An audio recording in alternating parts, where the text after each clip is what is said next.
Hey everyone, Jody here, and oh look, what's behind me? It is, you guessed it, the Parthenon.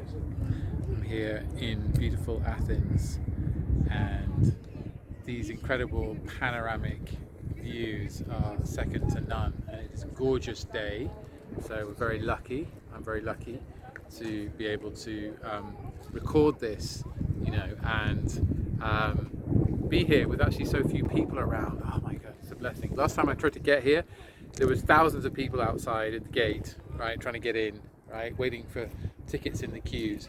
And this time it was just straight in because it's December and the city is not thronged with tourists, so that's cool. Now look at this gorgeous marble here. I mean, God knows how many thousands of years old that piece is. You can see it's kind of weathered, right? It's beautiful. And you just do these kind of archaeological marvels, interesting pieces all over this site. It's just huge, and gorgeous. Over there's another temple, smaller one. Now, I'm not really going to talk about the Parthenon because off the top of my head I don't really know much about it, but there is an engraving that was done about 150 years ago that you can look up online if you want to, and it shows the front of the Parthenon basically almost intact, completely intact, and of course they took the marbles, right? Lord Elgin came here, and rightfully or wrongfully, likely more wrongfully, but I think his idea was that he was preserving them, took them to England, shipped them off to England, which most of them are still there today, and I think they're in talks now to bring them back, and I think they will be loaned back to Greece.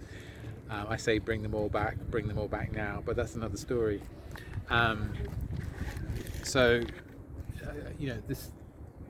What an epic monument. I'll walk a little bit around so you can see the whole thing. But there was also another temple here before that was destroyed, and so this thing that came up, which is magnificent in itself, was something that was built after the thing that was there before, the temple that before, and this is already like 2,500 years ago or 2,000 years ago. So that's really interesting in itself. And it's easy just to stand in front of these places and marvel at them, marvel at the beauty and the glory. And it fills me with so much delight to be here and walk around these places. And this is my third time being here, and so happy to be back. Maybe I'll be 3 times lucky with something, who knows. The site has a big long history, and I dream of going back in time to just see this in all its glory as a site, but clearly a ceremonial site for so many millennia, and still being excavated all over the place. So that's another thing really interesting, that they just continue to find new artifacts and new places. Now, I was doing a session with a client here last year, and he was actually something happened on this session where this client, who happened to be a writer, the spirit of Sophocles came through, and I'm a channel, so that helps, but it was turned out that Sophocles was this client's favorite Greek author, favorite Greek thinker, and again, it's like this magical synchronicity when we open up to the muses, when we open up to spirit and allow what wants to come through, right, for the good of all, right, for our highest timeline. And wow, I was as blown away as my client was, right?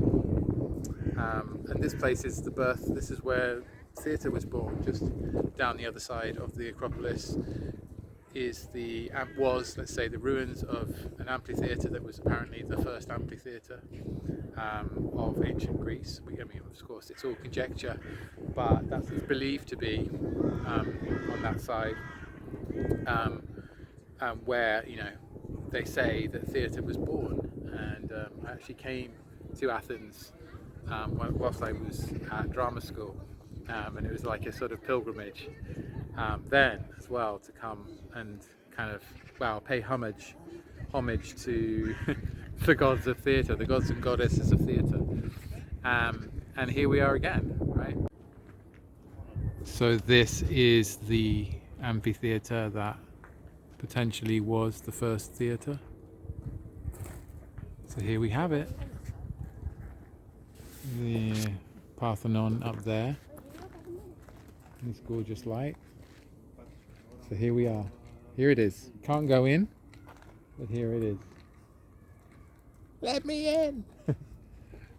We are again, right? So there's, you know, it's multidimensional, multi-leveled, this whole site, and you know, it's not just here either. That, you know, there's the hill that way. You can't see it right now, it's obscured by a building. You've got the Agora down that way, which is incredible. You've got the Temple of Zeus over the other side, which is absolutely monumental. There's only a few columns left, but the columns are, you know, 3 times the size of the columns of the Parthenon, at least. So, you know, just, you know, scale, it's just crazy. So, Parthenon, hello, you know, come, you know, if you can, check it out. I'm here with a friend, and we've been chatting about all kinds of wonderful things, and yeah, it's just beautiful to just come and be in these incredible sacred places and allow ourselves to be inspired, to get inspired, to feel the muses, and to pay homage, connect in with the land, with the spirit of the land, with also the guardians of these sites. And to, you know, if you do energy work, that's something that can be very appealing, is to come to these sacred places and do work here, right? Dreaming work, shamanic work, energy work. So that's another thing. There's another dimension to these places. And, you know, traditionally, let's just say that this is why these places were, you know, constructed. And this is, of course, one big electromagnetic pulsation, really. This rock that just emanates, comes up from the earth. That in itself is what would we call it? A power point in itself, just through geology, let alone any, you know, lines running through it, ley lines. I haven't looked, actually. Of course there will be, I'm sure. And then that's also another overlay. And then you've got the fact that it's been a ceremonial site for thousands of years. That overlay of energetics and intelligence and multidimensional information. And so there's a lot that can be done here. Imagine your prayers when you pray, when you meditate, when you give offerings at a place like this, right? How much that affects you, your ancestors, you know, 7 generations forward, 7 generations back, how much it will affect the land. These are all things to also consider as well, how much power you actually have, right? So thank you, and I'm going to go off now and do a little meditation with my friend, and yeah, make some offering and give thanks as well to be able to be here now, this sacred place. And yes, so blessings. All right, take care. And yeah, if you'd like some help with your path, your purpose, then book a call. Links in the description. get some clarity. All right, bye for now.